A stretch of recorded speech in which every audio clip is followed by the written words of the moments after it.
Hello, everybody. Welcome back to Reveal. Today, I'm speaking with the lovely Linda Wick, and we're going to talk about eating out with food allergies, air experience with air food allergies, and I hope this is going to be informative. Hi, Linda Wick. Hi. Hello. I'm Linda. I have multiple severe anaphylactic allergies. I have eczema, asthma, and environmental allergies. And I also have oral allergy syndrome to pears and raw egg and some other raw fruits. Yeah. Where we can find you? I know you have an amazing Instagram account in which and blog in which you actually talk everything about your experience about food allergies and also share very lovely recipes. So where we can find you? Oh, thank you. That's really kind. My Instagram handle is the allergy table, and the blog is theallergytable.org. So for the reason for the allergy table is just that I was isolated a lot in school and put on the allergy table. Allergy table.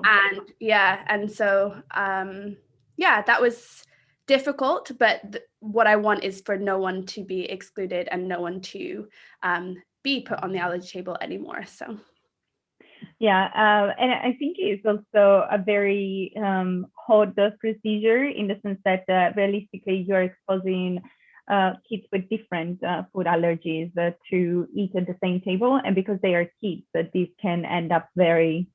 So, how? What is your experience with eating out? How did it evolve, and how do you feel now about eating out? yeah, so I mean, when I was younger, like as a child, eating out was quite normal for me. My mom had a lot of events she'd go to. She had a lot of people that would offer to go out to eat with her, so I would go with her. But most of the time I did bring my own food, and we've asked the staff to cook it for us and put it in the microwave, or just as a child, I think a lot of people are okay with you eating food that you brought from home because you're a child and they don't want to upset children and they want to be safe with children.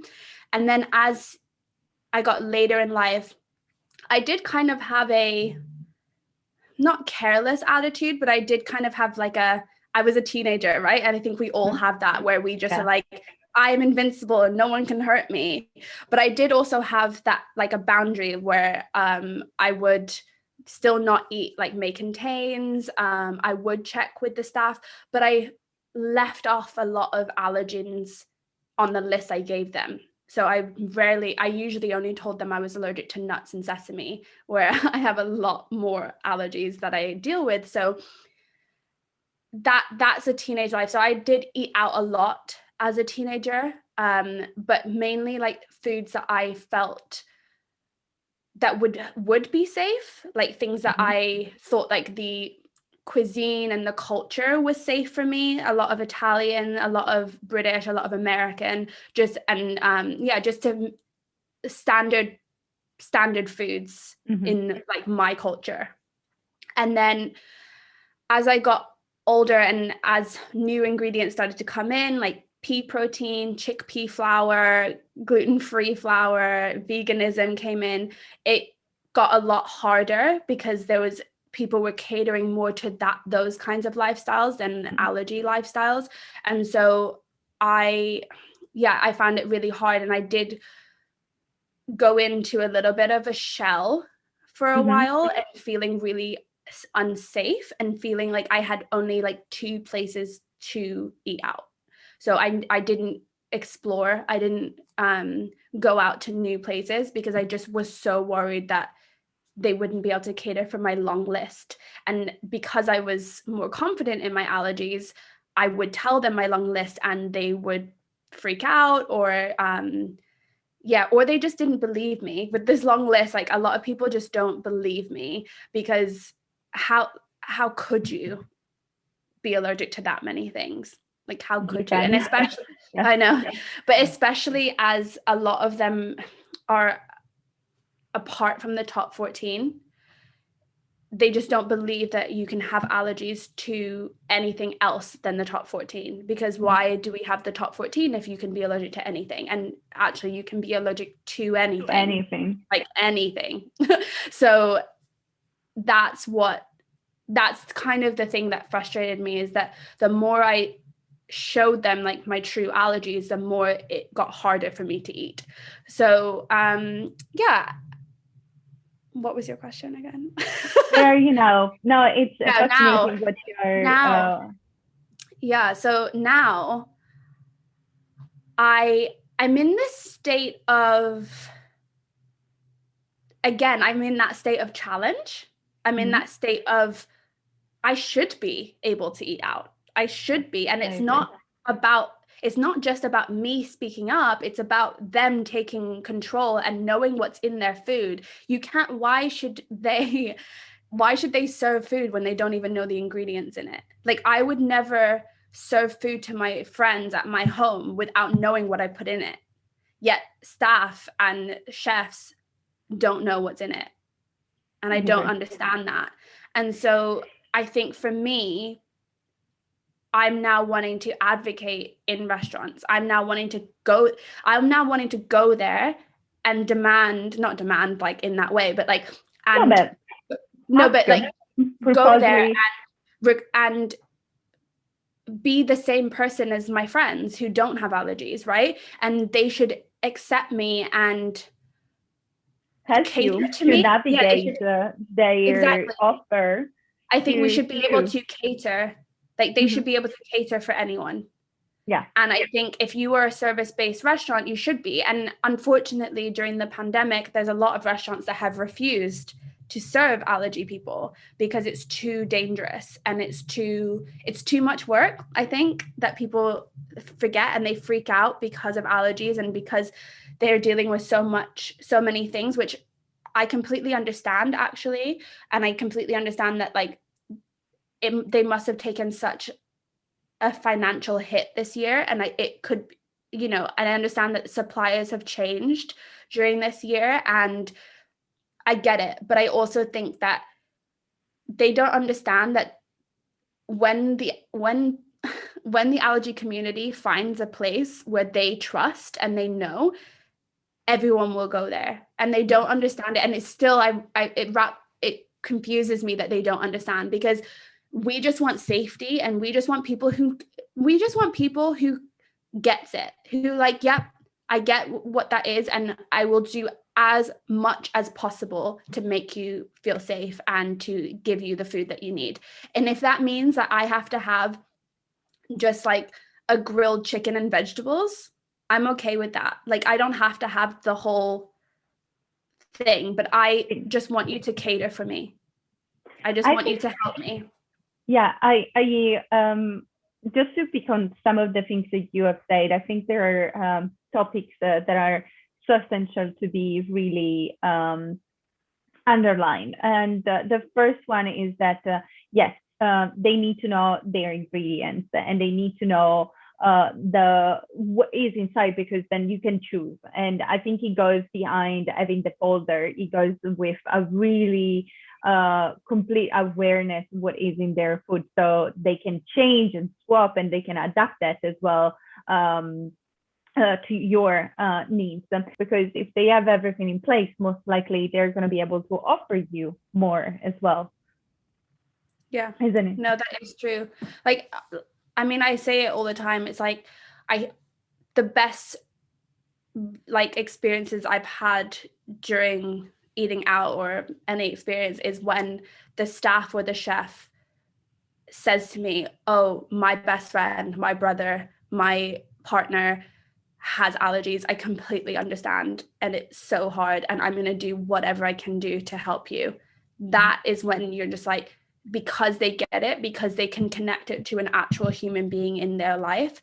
And I think when people forget that I am a person, not just an allergy, and I am somebody who just wants to, because, you know, there's a lot of talks about people would be like, well, just don't go out and just don't.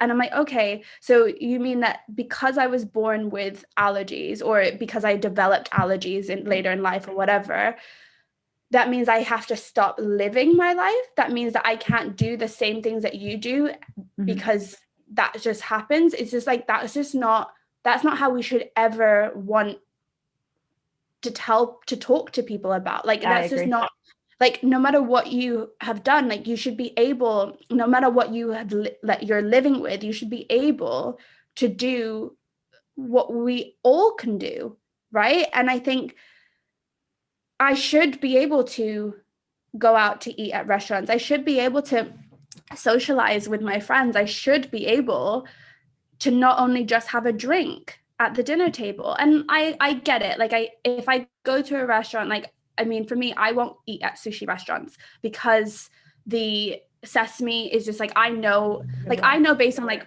my seeds that I have at home that they get everywhere, right? So I couldn't even I couldn't even understand, like, it would be so scary for somebody who is dealing with sesame and me go, please, can you get rid of all of the sesame from all of the products or whatever? Like, it's just not possible. So I'm okay with going there and having a drink when my friends want sushi, right?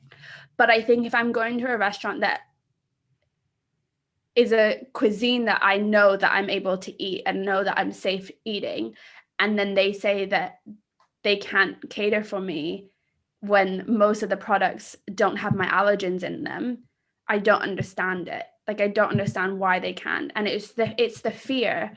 But I just think I'm taking a risk already by coming in. Like, work with me here. Like, I'm okay with eating. Like, I'm okay for me personally, I'm okay with eating something that doesn't have to be super tasty because I like anything.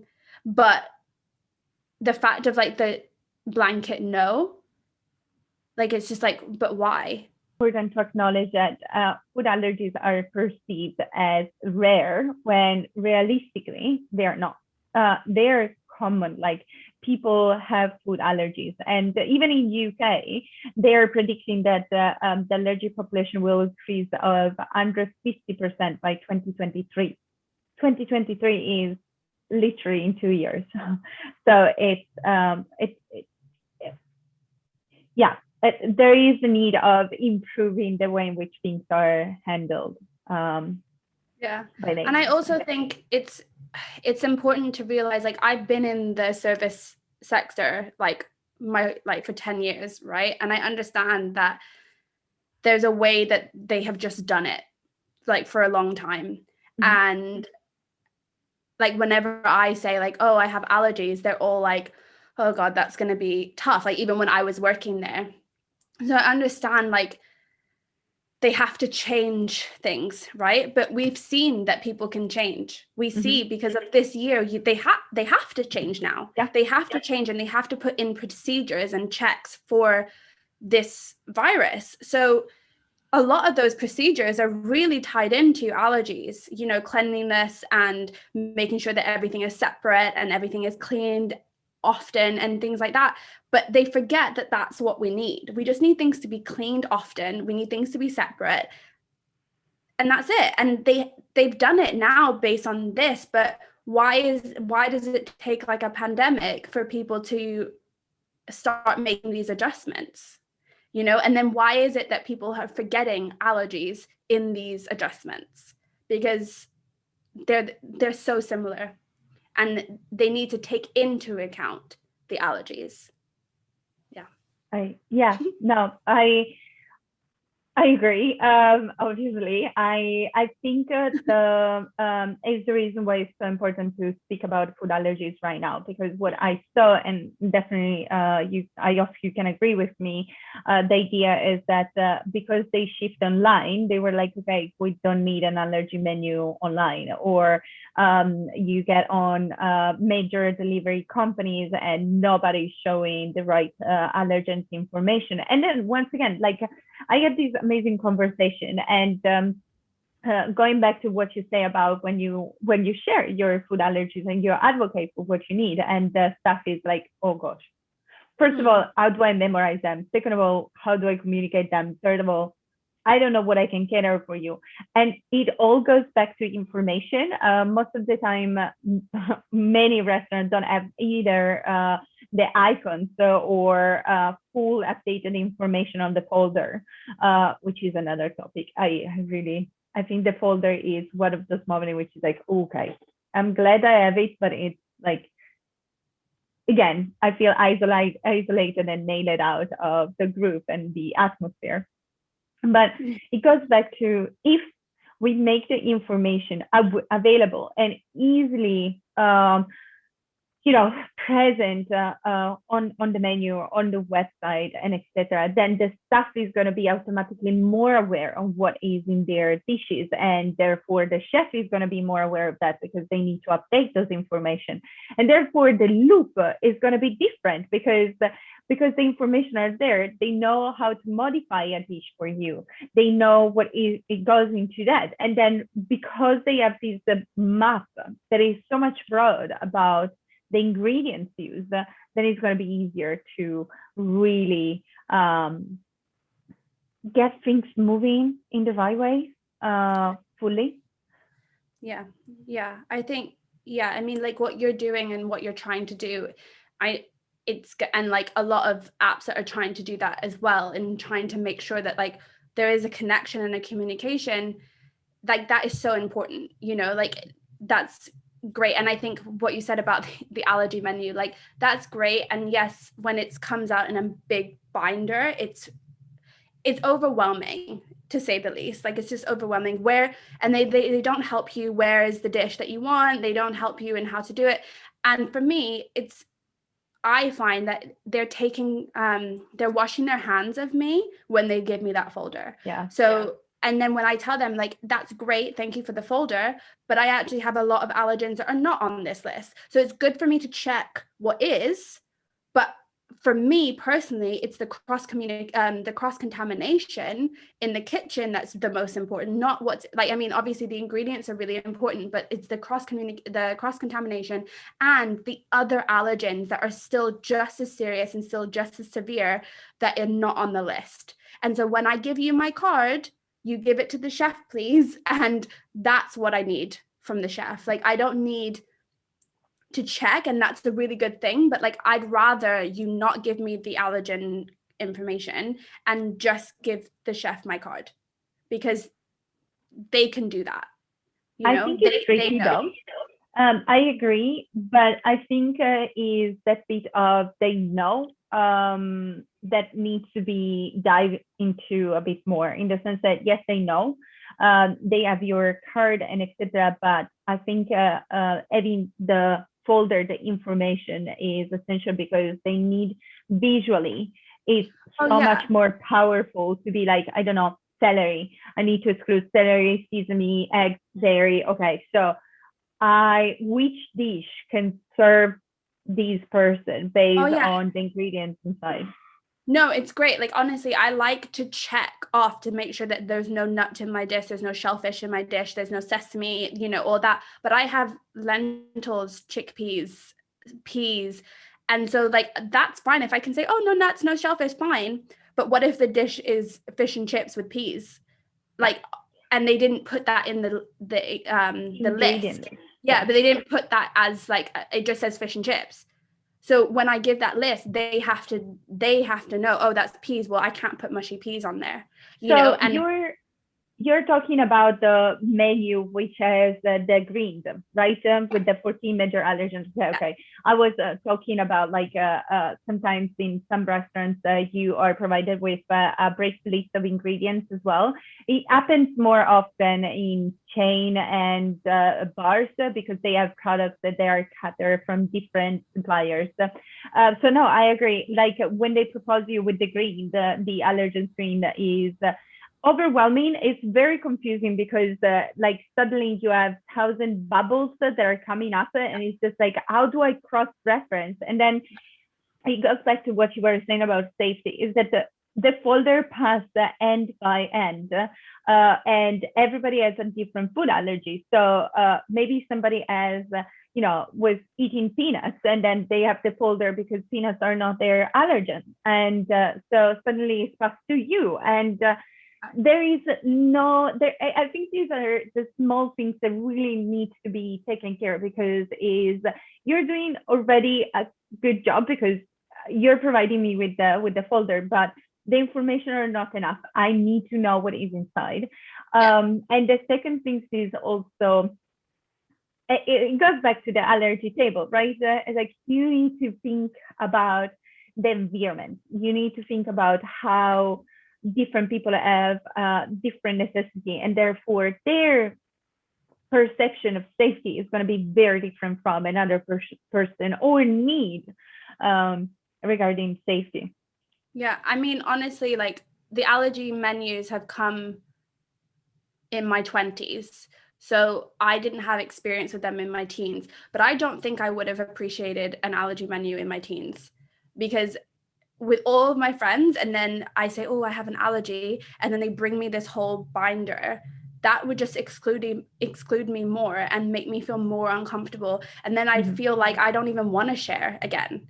And so I think, it wasn't the best, but when I could just privately talk to my chef, talk to the staff and say, I didn't feel like I was the odd one out. And so, I think it's really important to it could be like the proper allergy menu can be in your technology, in your own phone. Like, so you could just be pretending that you're on social media, but looking up the allergen list, But even for everybody, I think it's hygiene as well. I mean, excluding the cost of actually updating the menu, which is another topic, and it goes back to restaurants. But the idea is that even how we use technology right now can be extended to everybody, can be extended in a way that can improve the experience of everybody. Experience with taking the time to actually decide what is suitable. I think it might have been a bit of a problem in the past with me. So when you're at the restaurant deciding what to eat? I think the whole journey, isn't it? You need to search for the restaurant that can cater for you. And I don't know if you, I'm sure you have noticed that online allergens menu are very rare in any restaurant, but also like finding the restaurant in the first place. So I have my places that I choose because I've done it before, and I think, well, they've catered for me so many times that I choose to go there. Awesome. Yeah. When there's a new place, like sometimes like my mom will pick a different place for her birthday in the past, and she'll say, here's this restaurant, and I'll go, and it's like mainly Italian food, which I love Italian food. So like that, but I do follow my intuition. So I rarely, and this is not what I don't want to promote this, but it's for me because I have been living with my allergies for 28 years, that I know how to follow my intuition. So I rarely look at the menu to see like, oh, what am I going to have? Like that's what I look at. But I rarely look at like allergen unless like there's a warning sign. And usually the same warning is like, talk to the chef, talk to the staff if you have an allergy. Like there's not really anything that's like, we don't cater, not in the past anyway. So I usually just like pick what I want, and I will just go to the restaurant. And when I go, I follow my intuition. So if I feel like it's super busy and I don't feel safe, and I feel like I don't, or if I say to the staff, I have an allergy, and they roll their eyes, or they're like, oh, okay, I'll go to talk to the chef. Then I go, actually, you know what? I actually don't want to eat here.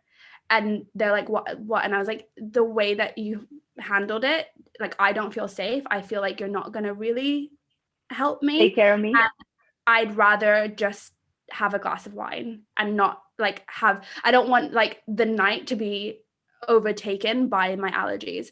And I usually have a stack in my bag, and that's it.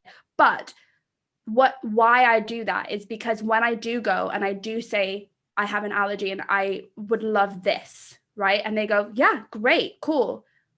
I didn't have the fear beforehand, and then during, I can make that decision then and there. And then Mhm. after is just like, if they feel comfortable and if they say yes, like we can do it, then I don't have fear after either. But if they say, oh, no, then I go, okay, fine, I'll have a glass of wine and I don't feel fear after. So I try really hard to not have any anxiety before or after the event. And so what's in the event, it's based on because whether you check, Communication. whatever you check the allergens beforehand, you can feel fear or not fear. But when you check that stuff before, it can change, right? So if you're like for me personally, if I'm super excited for this meal and I'm super excited and be like, oh, they're going to be great because I've seen that they can do everything and they've got so many foods that I can have, and you feel so excited and you get there and then they're horrible, you're like, oh my God, like what do? I don't know what to do. Should I eat there? Should I not? Like you're unsure, or you feel really disappointed. And then in the after, you feel either like disappointed or you feel happy again. But I just don't want to have any expectations going in. I just would say what happens then and there towards me and the staff is in the moment.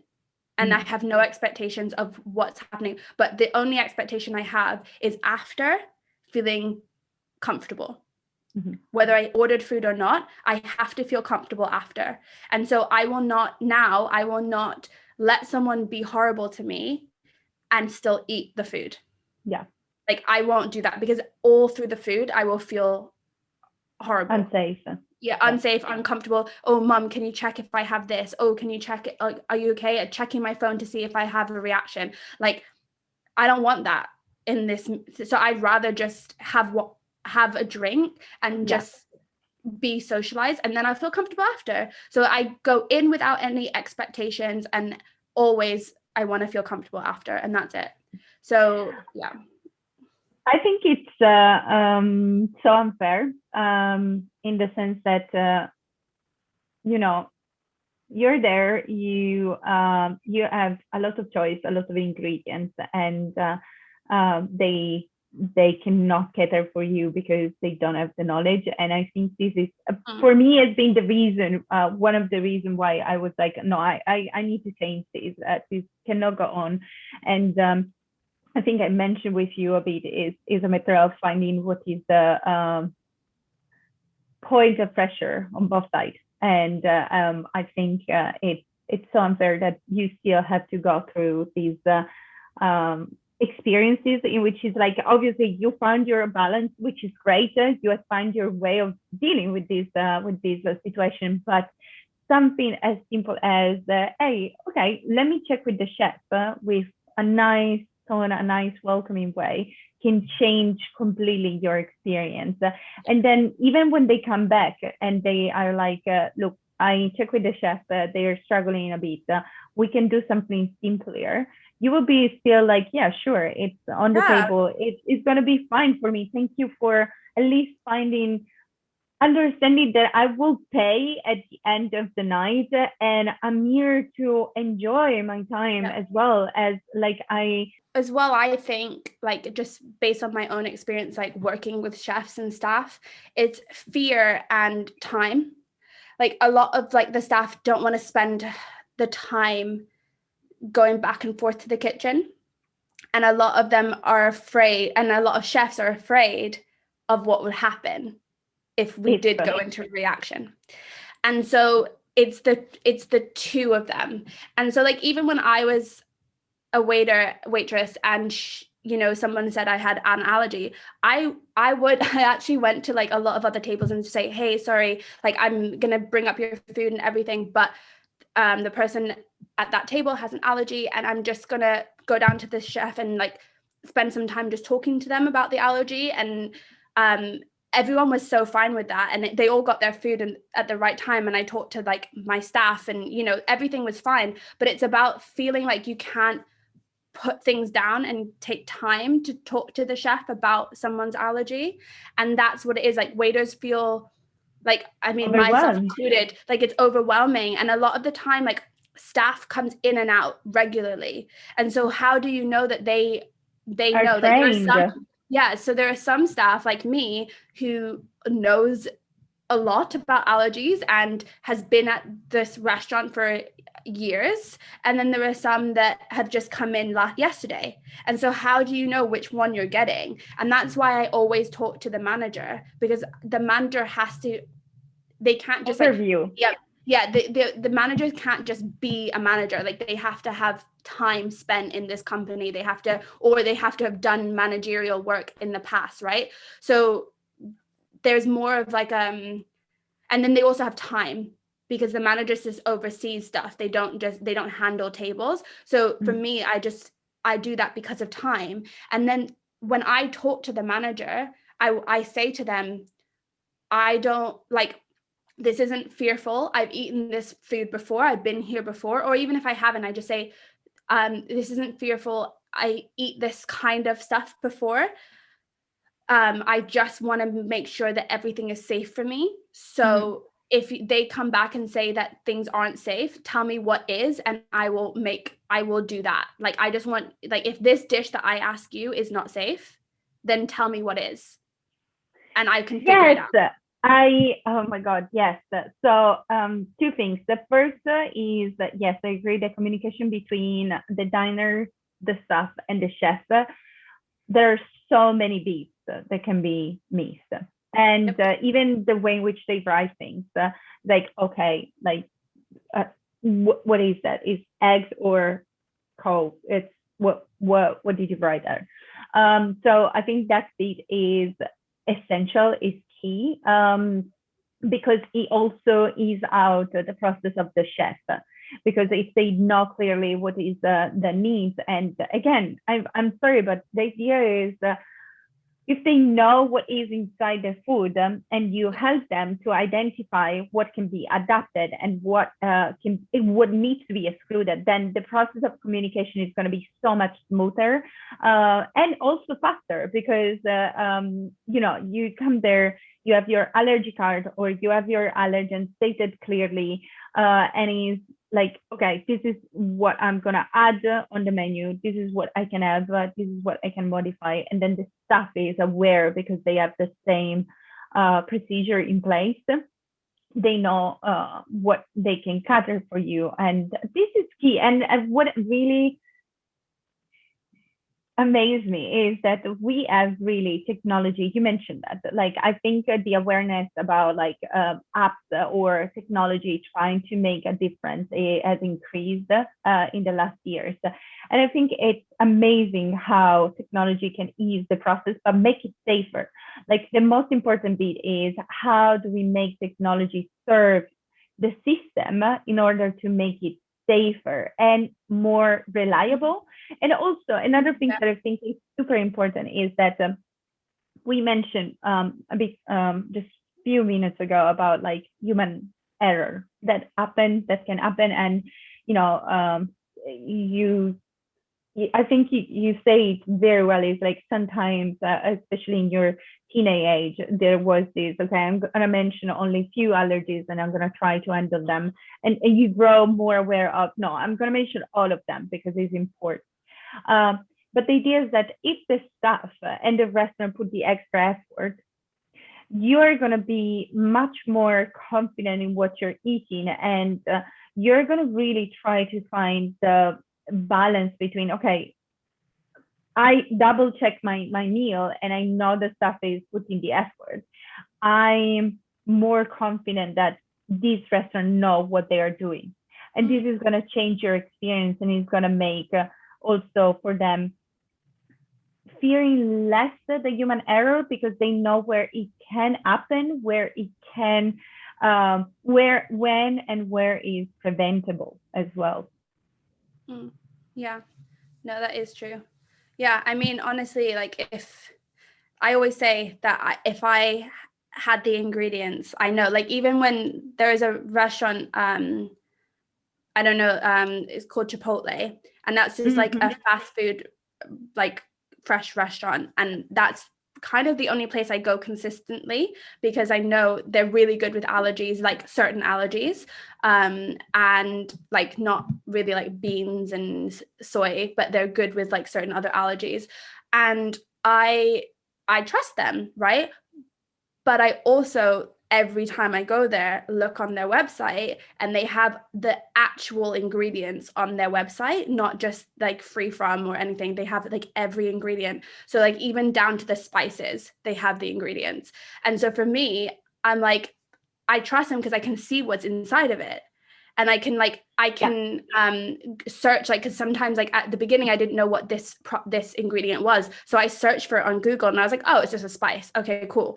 But knowing that, it means that I didn't have to eat it and go, what is that spice, excuse me, like what is that spice that I can taste, like, because I knew the ingredients, so it felt safer for me because I knew that what I was tasting was that. Rather than, and imagine also the other side, right?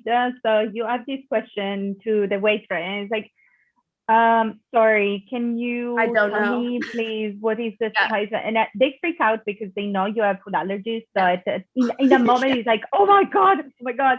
And the second thing is, I have no idea. Yeah, and they have no idea. Yeah, so but it comes to a huge blow because it's like you at that point you freak out because your idea of, oh my god, I'm in danger. They don't know that they are in danger. So it creates this situation in which instead, if you have the ingredients, like, let me Google. Yeah, and I know. Yeah, and they know, and they know as well. It's the I don't know, which I completely understand because I didn't know a lot of the ingredients that were in the dishes because there's so many, especially with a big restaurant. There are so many dishes that keep going in and out because if you're a chain, you have the people above the restaurants dictating what you're going to make this time, and every chain has something on special that's different, right? So it goes in and out all the time. And so I didn't know what was in the ingredients, but the thing is, the I don't know freaks me out too. But I also think that like there's been so many times where they've given me the dish, and then I look at this and it's like, or like ice cream. That happens to me all the time with ice cream. I get ice cream and it's all great, and they've shown me the ingredients, and I can have the ice cream, and it's so wonderful. And I say like, just plain ice cream, please, please, please, and they bring it out with a wafer, and I'm like, you didn't give me and then you just go like, have you not been listening to anything I have been saying this whole time, And it's really frustrating. And then I go, there's a wafer. What? Why is there a wafer? And she's like, oh, did you not want like? And it's like, and it's like. And then the worst is when it's like, I can remove that, and it's like, no, you need to redo that. Like the difference is just a tip. Someone said to me a tip like last year, and it just has really stuck with me because I used to be like, they were like, oh, okay, we'll just get you a fresh one, and I used to give back the dish, and then I bet you they would just take it out, right?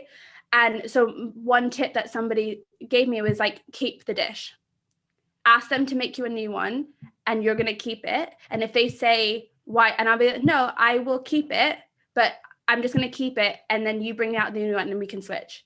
Like, it's fine, but like, just keep it, because they do remove it. And so, yeah, I just definitely like, that's just a tip that stayed with me. And I'm like, I used to always give it back first. And I'm like, no, I'm going to keep it now. They can't do anything with it anyway, right? Because it's out on the table anyway. So they can't give it to someone else, right? Mm-hmm. So you have like, it's going in the bin anyway. Yeah. Like, so, and even that, no, I mean, when I talk with restaurants, I say, look, I don't know if you're aware, but at least 30% of your dishes are wasted because you made an error in the information that you give to the chef. And so it's very important that you start acknowledging that food waste means revenue waste, and that that's all viable ingredients that because you didn't know how to handle certain things, or you weren't fully aware of what was the need, that is wasted. And again, like I think there is this I think I mentioned to you this in the past, and it's like there is this whole necessity of looking from the perspective of, okay, I know food allergies, but I also want you to acknowledge that there are some benefits by doing things right that makes absolutely sense to your business, especially now. Now they are understaffed most of the time. gathering ingredients is not easy. Brexit, supply chain being disrupted. So every ingredient is a source of income that needs to be preserved and kept. It's like it's a gold mine, right? You need to be careful. And so when you start resonating with, look, like if you do things right and I can help you, then at that point your process is going to be smoother. You're going to reduce the waste. Your clients are going to be so happy with you. They're going to come back. They're going to advertise you. This is a loop. I think there are so many connections that we can really create and re-establish with the way in which we handle food. There need to be acknowledged and used for the best.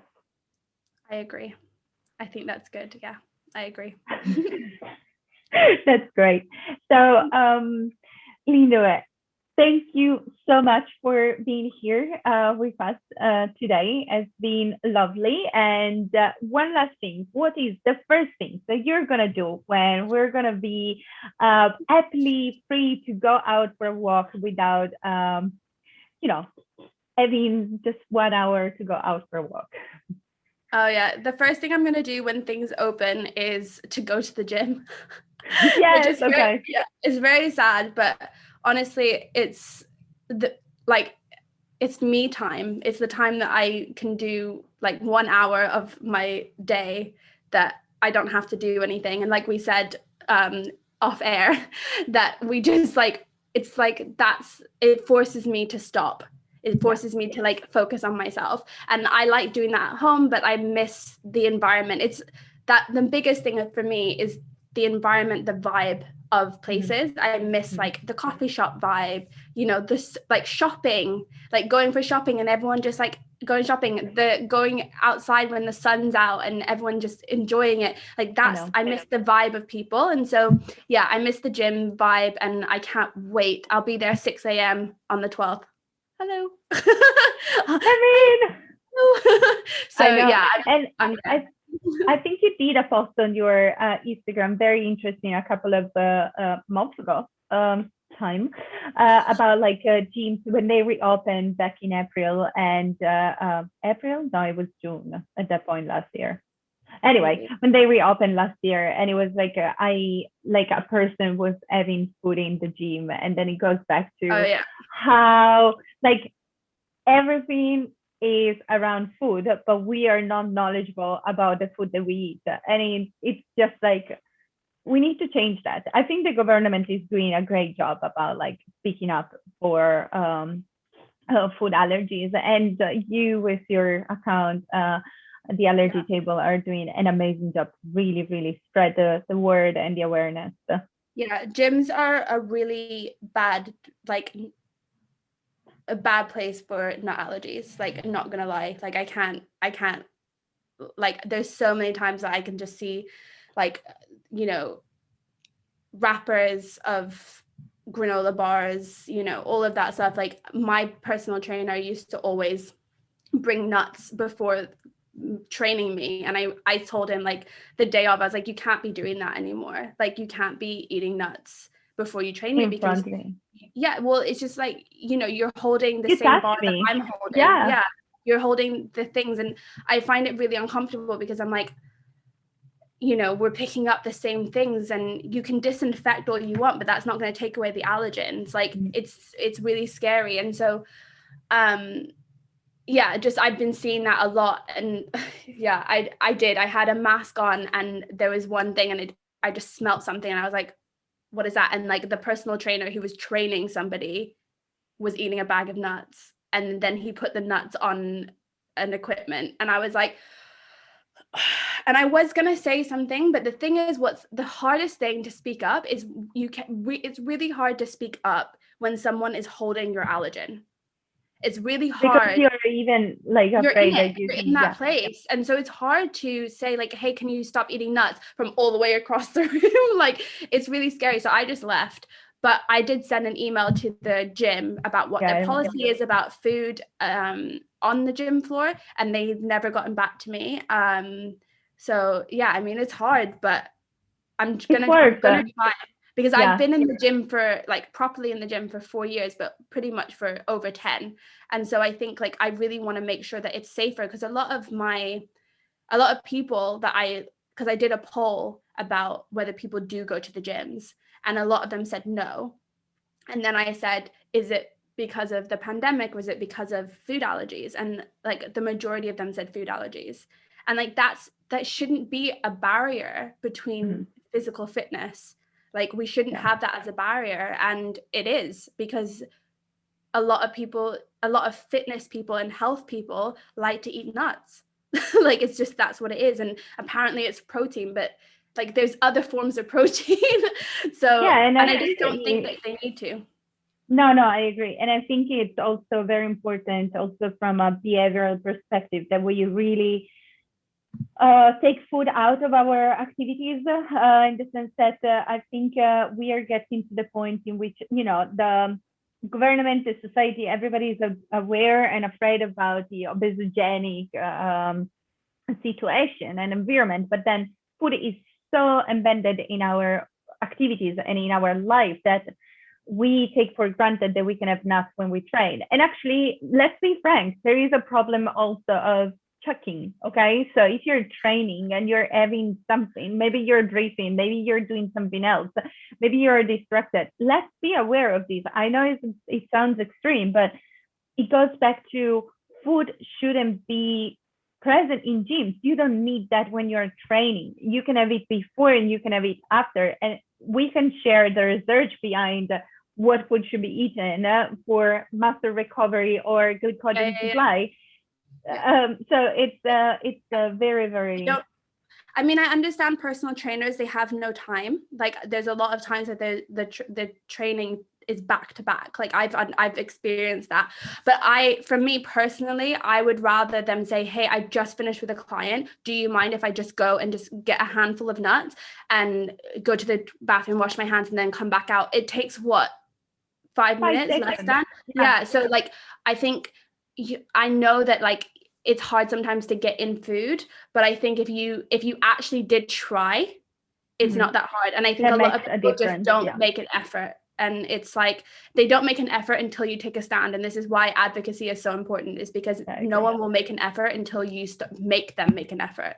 And so, yeah, I think that's just super important. And just speak up about the issues that we have, that we are facing, so that people can make a change. But you don't have to put the gym stuff in, like I just no, it's fine. But one piece of advice, wording that really stuck with me, and I was speaking with another advocate, and it was speak up, because it means that you are sharing with them that there is demand for that. And if there is demand, they understand that there is money. And if there is money, then it means that they are going to actually pay attention to that. And the same thing goes with gyms, because, if you did a poll and you have quite a bit of audience, and they all reply, no, we're not going for food, then for the gym is flag. It's like, okay, so I'm actually wasting the possibility of getting clients on board that are willing to go to the gym, and because of food. And food is actually something that is not the priority of the gym, because you are there to train, not to eat. So, I think that the perspective is essential when you talk business. I think it's something that needs to be acknowledged. Yeah, I mean, that's also why I wanted to be a personal trainer too, is to do that work from the inside, to like make it happen on the inside, like being able to like have contacts of personal trainers and gyms to be like, hey, we need to fix this because it's happened to me too many times, and it shouldn't be a barrier for people. And we don't want, like, most trainers and most gyms want everyone to train. They want all the public to train at their gyms. So I don't understand why we exclude people, especially if it comes to food, because that shouldn't be in the gym anyway. So I agree. Yeah. Anyway, it's been a pleasure to have you with us today. Thank you so much for the great tips and sharing with us your experience. I'm sure it's going to be so beneficial for so many people, and they're going to really feel that they need to advocate and they can advocate for their food allergies. So thank you so much for being here. No, thank you for having me. It's been a good chat, and yeah, Definitely. It's good to think about what's gonna happen next. You know, what am I gonna do? How am I gonna react? How am I gonna behave? Like what to do? And I think it's also important because a lot of people are scared right now about getting back to normal, not just with allergies, but everyone is a bit like, what do we do now? So I think it's really important to have these conversations. I agree, 100%. And I'm sure we're going to be more confident in going back to reality if we put the right things in place. Come on. Perfect. Okay. Thank you. Thank you. Bye. Bye-bye.